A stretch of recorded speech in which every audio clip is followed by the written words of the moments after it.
Hey guys, how's it going? Kire here with another Raid Shadow Legends video, and in today's video we got 4 new characters, well, including Harvest Jack, who's been introduced a few days ago.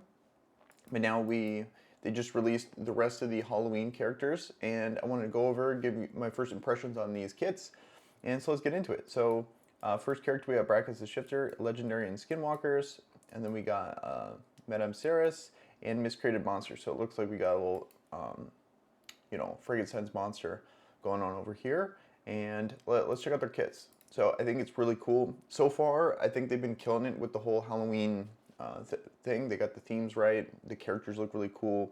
The events are nice. Like everything I've seen so far. We have when was the last time we've had 3 events stacking? So I think that's very cool. So let's check out these characters. So first guy, Skinwalkers. We got a legendary, and so let's check them out. So first thing, attacks an enemy, heals this champion by 15% of the damage inflicted. So first off, it's pretty garbage A1, but let's check out the rest of his kit. I guess stat-wise, decent speed, and then he's based off attack, good health for someone that has such high attack, but very low defense. So yeah, nothing too much to write home about. We got a pretty garbage A1, but I'm hoping the rest of his kit explains that. So his A2, okay, here we go. On a 3 turn, once booked, attacks one enemy 6 times, heals this champion by 25% of the damage inflicted, heals this champion by 50% of the damage inflicted instead if the target is under a fear or a true fear debuff. After the first hit, has a 100% chance of placing a weaken. So, seems pretty solid. 3 turn, very up for 3 turns. So permanent weaken uptime, which is very cool. So I like that a lot. And it heals his champion by 50% or 25%. So very good self-sustain, permanent weaken uptime, 50% heal if under fear or true fear. So that's pretty interesting. And then places a 50% increased attack buff on all allies for 3 turns. Then attacks one enemy 3 times. Each hit has a 50% chance of placing a true fear or 75% chance of placing a true fear debuff for 1 turn. Has a 75% chance of placing a fear debuff on 2 random enemies for 1 turn if the true fear debuff is placed. So another very good. This is good for dungeons and for arena. I think mainly. Let's check his passive first. Okay. Damage increased by 40% when this champion's HP drops below 40%. Revive this champion by 20%, with 20% HP when killed, immediately granting an extra turn, which is very cool on a 5-turn cooldown. So if he dies, he immediately goes, gets the extra turn, gets the 40% boost, and then can hit for 6 times, and do a ton of damage. I'm really curious to see his modifiers. Like if he hits like a truck, this guy's gonna be really cool in arena because he's kind of giving me vibes of Skullcrown, because Skullcrown is super good nuker, and what makes her so good is that she's with her passive, she's almost guaranteed to get her move off. So he could be kind of the same way. The issue though is he's single target, she's AoE, so there could be that.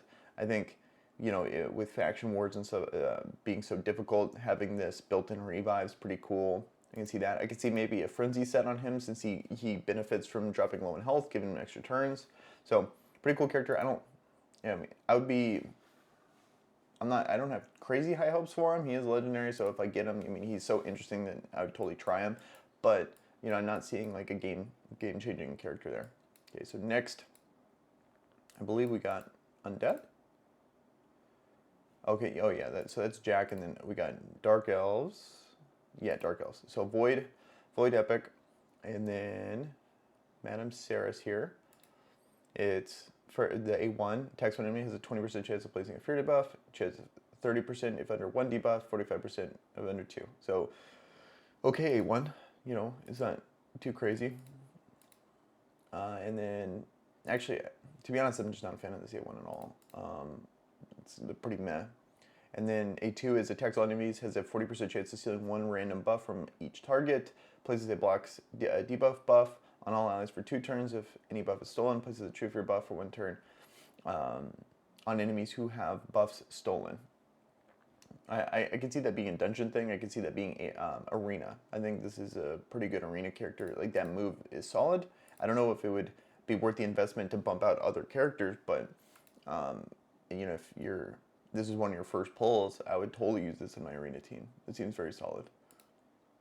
And then, oh, this is cool. Removes all buffs from enemies, places a 50% decrease attack and a 50% decrease defense. Debuff on all enemies for 3 turns. That's actually really interesting. I think that's a very good move there. Having that combined, usually it's one or the other, so having both is great. And it's on a 4-turn cooldown, which is awesome. I'm pretty sure the only person I can think of is actually another Dark Elf. I believe it's this dude.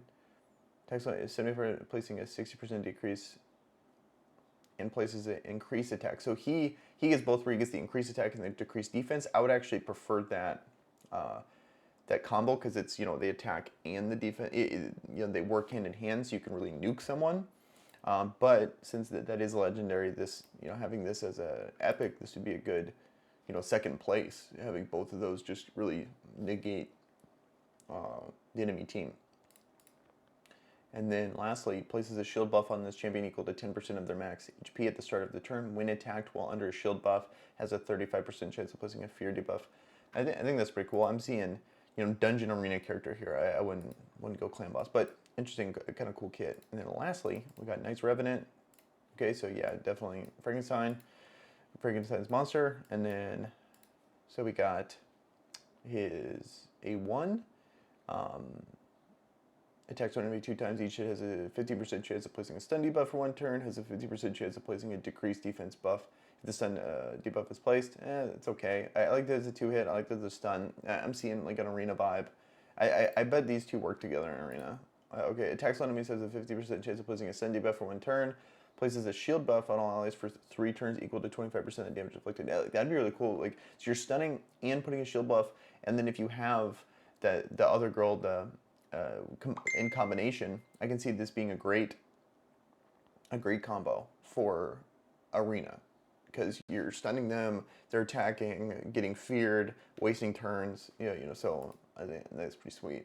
And then, I'm a big fan of ally protection, but so places a 50% ally protection buff on all allies except this champion for 3 turns. Heals this champion by 50% of their max HP. Places a 15% continuous buff on this champion for 3 turns. I think that's great. I think this is a really good arena, and even like as a survivability utility thing in harder dungeons. And then lastly, places a fear debuff on the attacker for 1 turn whenever an ally is attacked while under the ally protection buff. So he guarantees it. So wow, I would love that combo. You know, it's a very rare combo. You got a void epic and another epic, but if you can get it, it'd be really fun to try. Plus, I would just like him as a tank for Faction Wars and for Knight Revenant. So I'm a fan. I think, if anything, these characters included even, you know, Harvest Jack, the big fusion everyone's going for. I think, if anything, these kits are at least fun. They're fun, you know, eventually down the line, if you get them, get to try them out. But some of them actually do seem pretty good. But most of them more so arena and dungeon style characters. I'm not seeing anyone that can really think for clan boss. If one, you know, maybe something with his 6 hit and a 3 hit, but it is hard to evaluate. There's really hasn't been a character that a multiple hit move off an A2 and an A3 really works with having such a bad A1 for clan boss. But I don't know, I guess we'll find out. So, all right, well, so far I've been really stoked with how Plarium's handling this Halloween event. Hope you guys enjoyed the video. If you did, be sure to hit that subscribe button. It really helps that channel out. And and you guys have a good one. Peace.